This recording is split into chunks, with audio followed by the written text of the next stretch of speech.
I am being joined on the news by TVC State House correspondent Femi Akande to discuss the ECOWAS resolutions. Femi, there is some level of controversy around the communique because what people are saying now is that, look, ECOWAS is ready to go to war immediately because of that deployment of ECOWAS troops that was put there. But another part also said ECOWAS is committed to all options, and the last part of that communique was talking about peaceful resolution. Clarify all of these points for us, just so people get a better picture of ECOWAS resolution. Yes, Precious, what ECOWAS is saying is that all options are on the table. Initially, there was the option of the use of force. At that time, the standby force had not been activated. What ECOWAS has done right now is to activate the standby force. So as they continue exploring other options to seeking an amicable resolution to the standoff in Niger Republic, if they have exhausted all of those options and they are left with no other option, then that deployment will happen. We do not know when the deployment will happen, how it will happen, but that standby force will now be activated, ready for deployment. And they also said that, well, to be deployed to Niger Republic.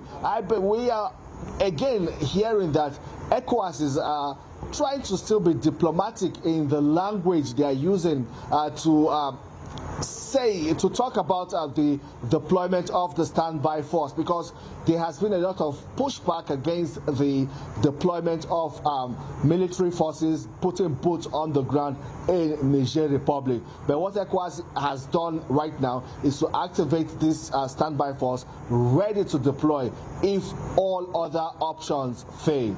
Precious. And I like that you said if all other options fail. That doesn't mean that ECOWAS is going to war immediately. I just want you to speak on that because that's the narrative being pushed, especially on social media. Well, ECOWAS did not say if they are going to war immediately.